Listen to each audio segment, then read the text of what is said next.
kind of took just two basic ideas and just kind of tried putting them together there.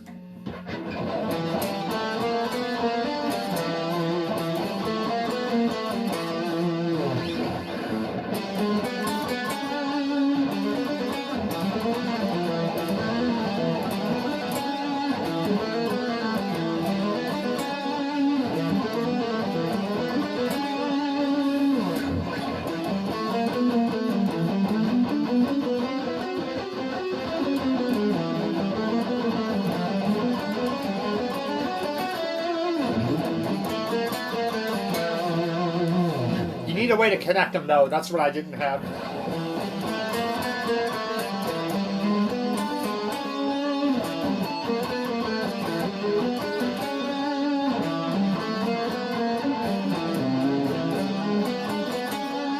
Something like that.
Kind of see what I was doing there. Just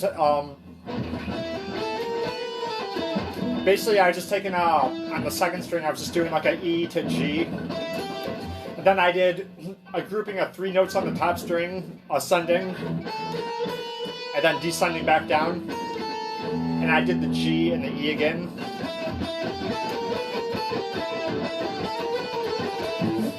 And I was keeping that E to G the same, but I was changing up what I was doing on the first string, the 3-note groupings, and just trying out a bunch of different stuff. So I basically had, like,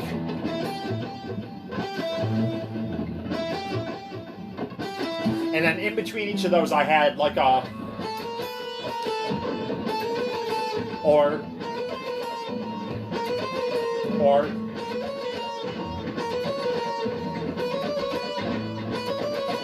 just anything like that, and I was just kind of going through all the different groupings that I could think of and just seeing what they sounded like.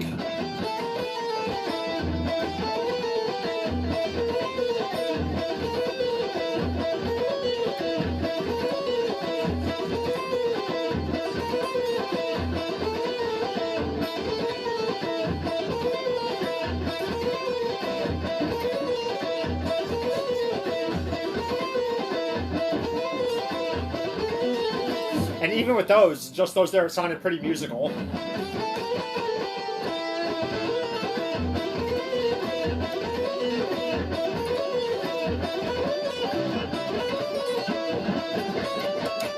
What else can we do?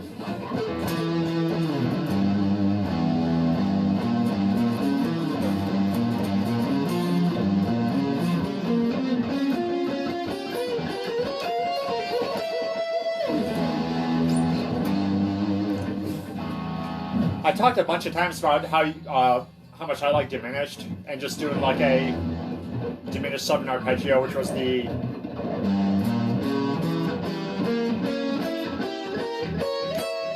just that.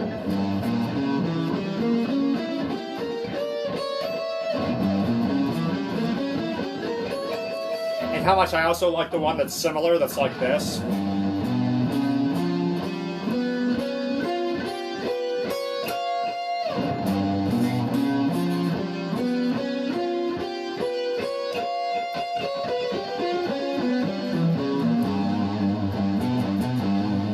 But combining the two of those, so you could start with, just in case you can't see that well, that would be going like 3 frets, or a step and a half for the diminished. 3 to 6, and it's the same thing on each string. The other one was just putting one more fret in between, so you're going from like 3 to 7, and then doing that same pattern.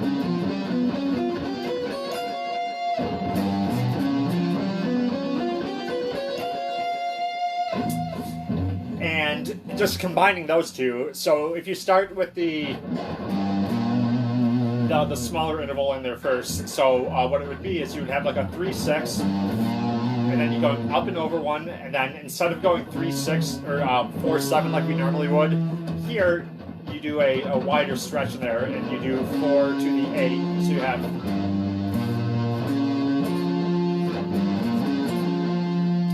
And then we're going to repeat. So we're going up and over, back to the step and a half,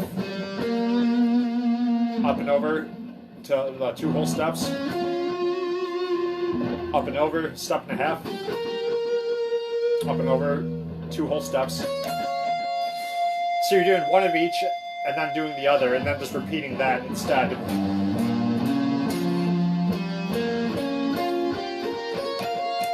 Sounds very cool.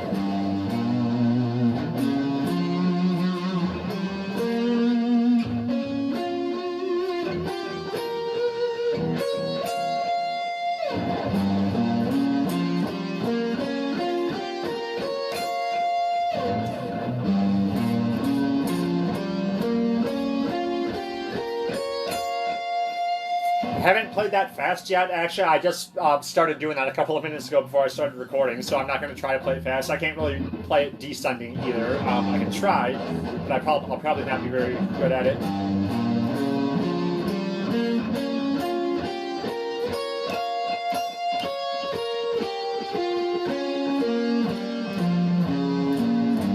Okay, I got through it. That was just luck, though.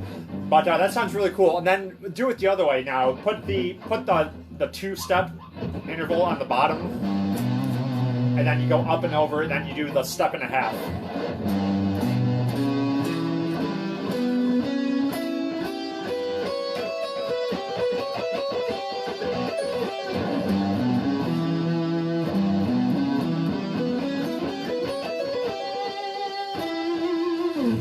Very cool sound also.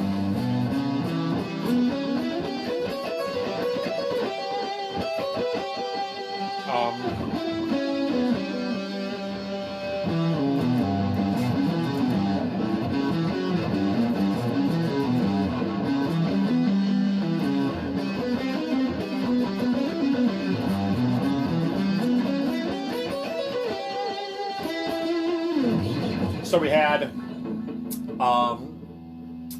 starting with the step and a half interval as the lower one.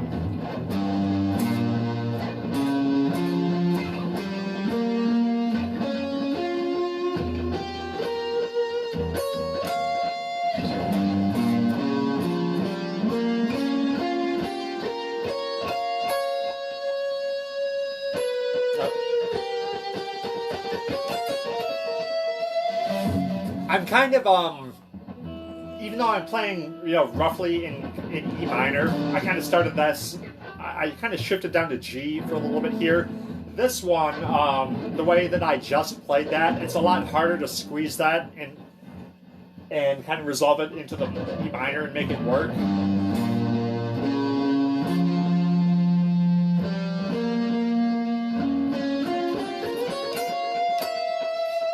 The other one, though, kind of goes right into E minor.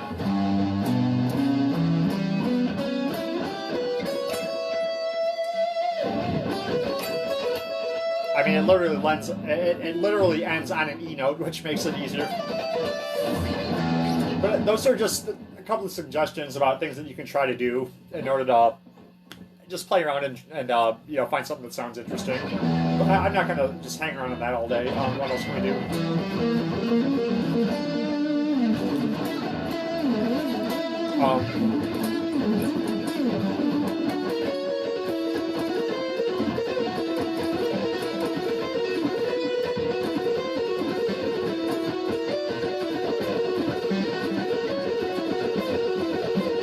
That's something I like a lot.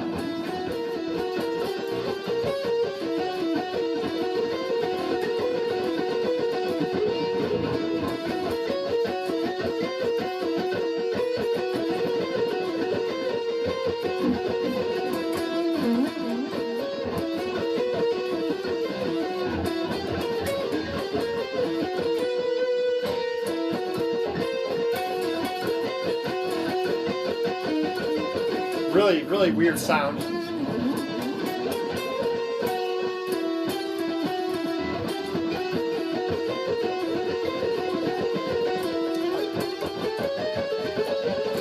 That's one of those ones where it would probably sound cool if you just take the same pattern and just move it around.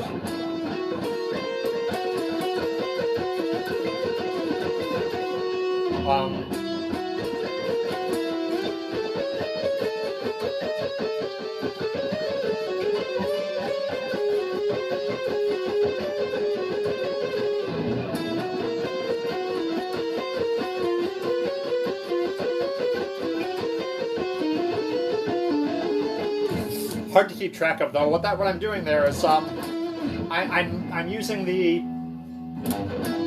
note on the fourth string as my starting note. So in this case, I am starting on E. This one's not E minor as much, but what I'm doing is I'm using my ring finger for the 14 there, the E, and then next string I'm going up to 11. So that's actually like a E to an F sharp. Then on the same string, I'm using my pinky and I'm hitting 15. So we have 14, up to 11, up to 15, up to the next string, and I'm doing 13 there with the middle finger.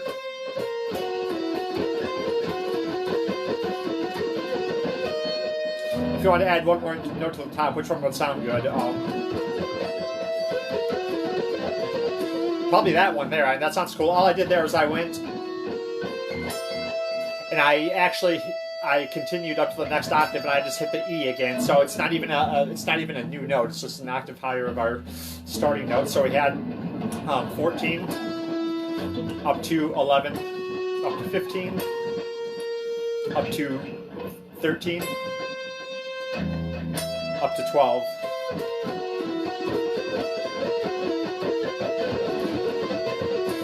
And if you want to try to play that, whichever fingering you may want to use. Sometimes I did it like this.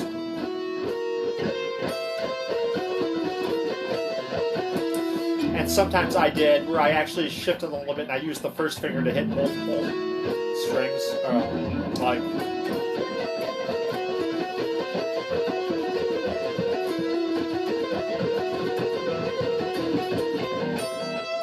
So, I don't know, whichever one you'd want to use. But anyway, I was talking about moving that around. Let's see.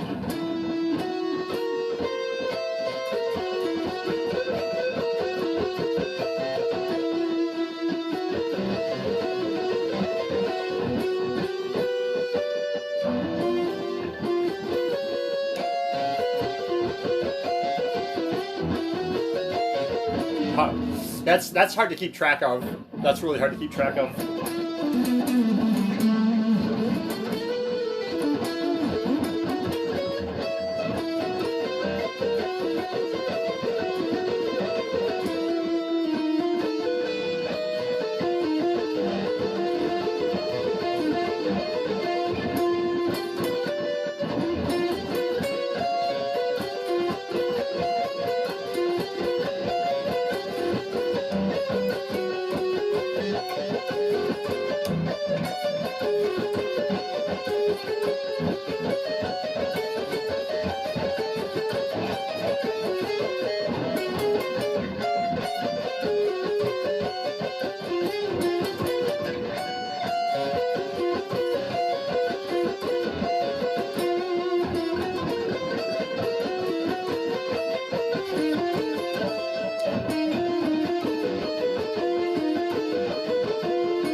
real quick, an important lesson to take away from all this is that, you know, don't rush it. You know, just practice things like this, or anything really, until you really have the hang of it. But just for the purposes of not making this video 2 hours long, I'm just, you know, kind of rushing through it. But that's something else cool. Let's see what else we can come up with.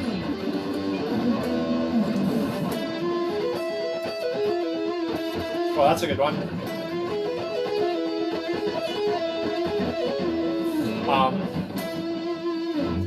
This is also based around E again. This time I'm using the 3rd string, and what I did is I went from like E to F up to a major 3rd there. That G sharp. Up to the B, the perfect 5th. Up to the E again. So basically all that was is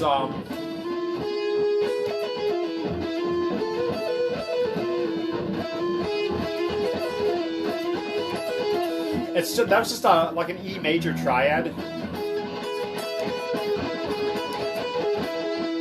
with a flat 9.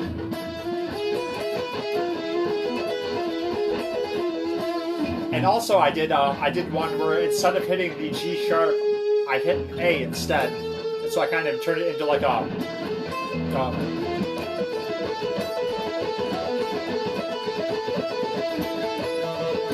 which is really just like a sus4 arpeggio. But I kept that flat 9 in there too.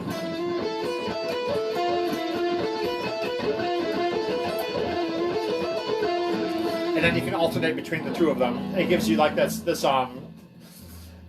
same sort of effect where you have a sus4 chord to a major chord.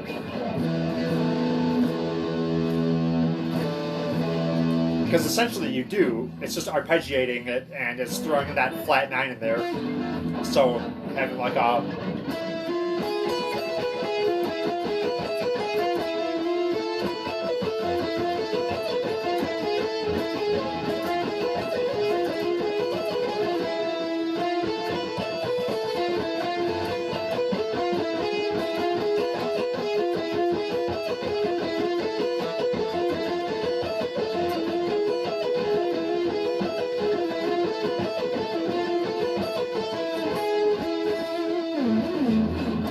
I wonder what would happen if you kind of move that one around a little bit.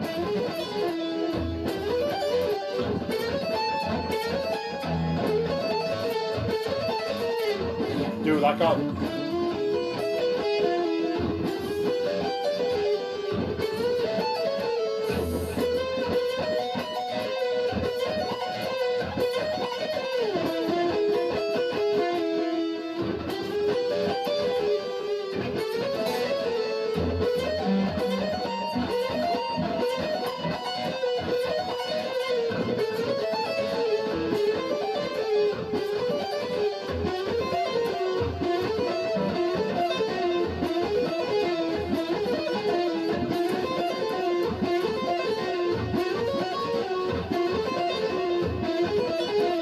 It sounds really cool, and that's all I was doing. I was just doing the major version.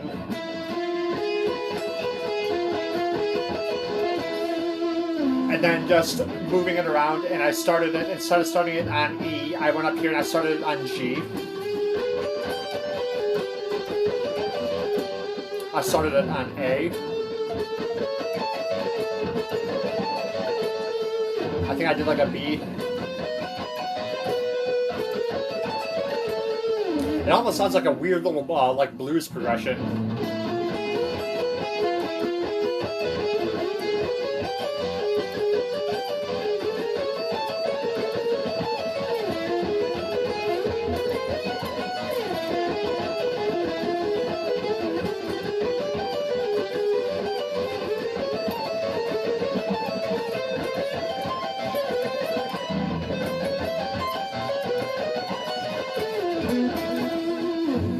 Really cool sound. What if we did the other one? If we did like the sus4 sort of version of that.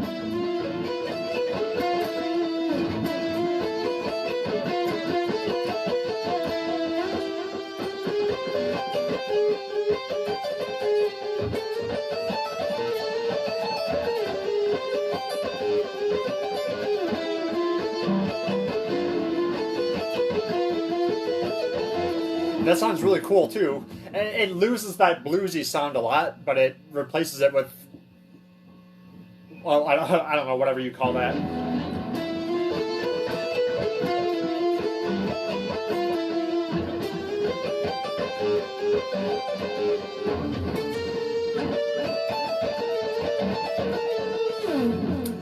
What if, because I was starting it on the same notes, I was kind of doing the same changes. I was starting it on E, and I started on G, and I went to A, with like a B in there. But what if we changed that, and you use the same pattern, but let's change the notes that I'm starting it with and see if that kind of has an effect. I'm sure it will, but let's see what we can do. So say we do,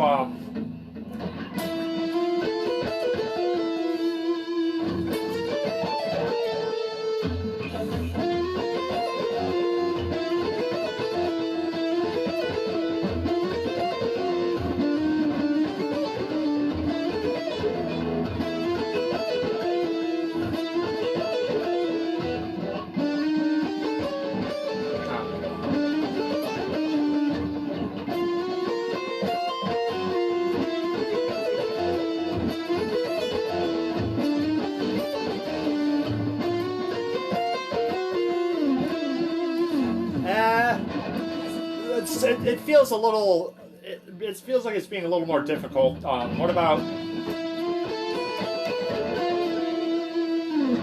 like a?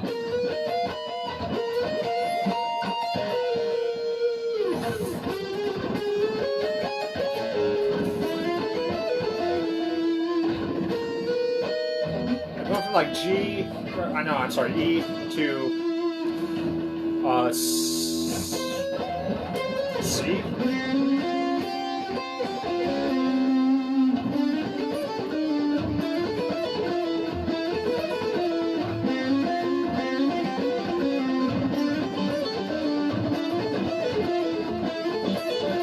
That one's harder to get working than the other one, but that doesn't mean that it won't work. That just means that it's going to take a little more time than I'm willing to, you know, spend just on that one thing. But the other one, that one worked really well.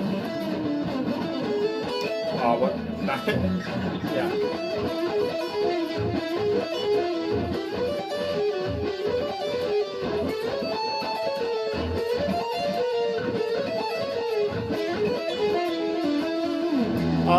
Let's find one more.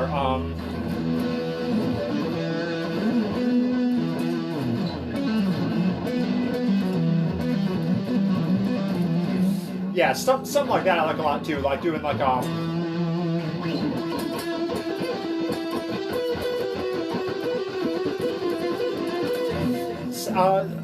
just another example of just kind of taking something easy and then just changing one note at a time. So doing like a I'm back to just starting on regular E, and I did 14, I did 16, I went up to 12, and I went up to 16 again. So that is that's a minor add 9.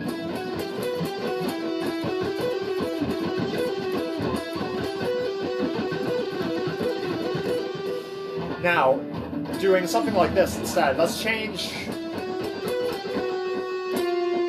and let's add that note in there.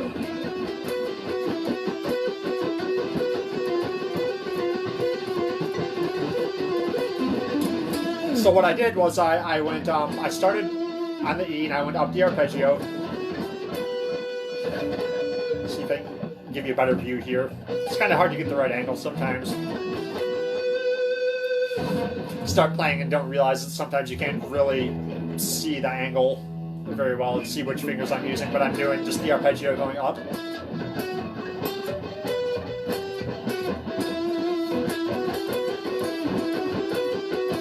Now, once I got it down to here and repeated, instead of doing the E there that we started with, go down and hit that note instead, the F.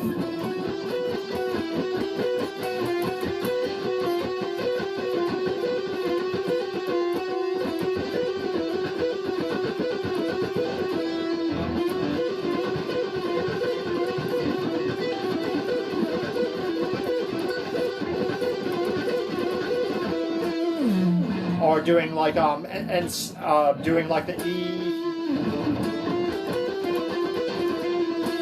and the F, but leaving out the F sharp there. So instead of going like this, now we'd have something like this.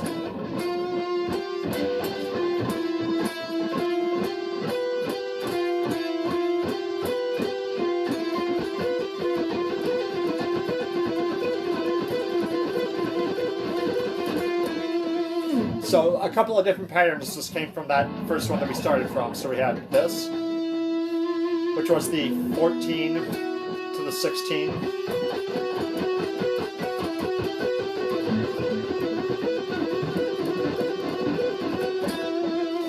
And one of them was, instead of doing 14 and 16, we had 15 and 16.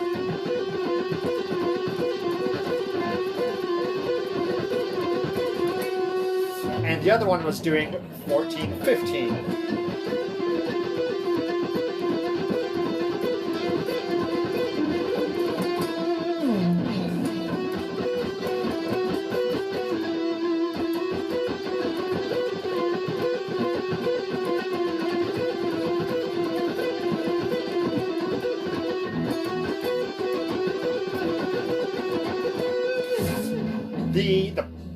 The rhythm that I'm playing feels a little bit weird. I think I need to add in another extra duplicate of one of those notes in there. So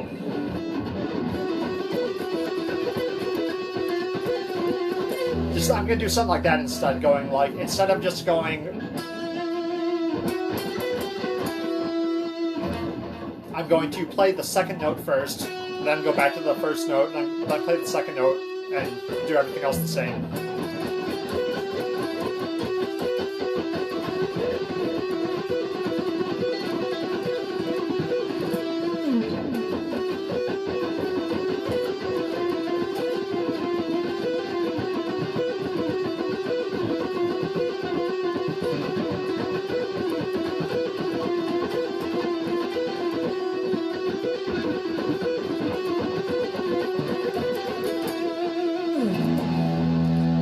Yeah, neat sound. But that's just a good demonstration, I think, of how you could just take something that's E minor and just find some cool sounding licks just by taking stuff that by itself isn't too complicated and just kind of playing around with it and moving it around a little bit, you know, finding similar patterns and just moving it around and seeing if you can't make little changes there, or keep, you know, what's very much the same pattern, but just change one note here, change one note there, and then just kind of mix them together and see what happens.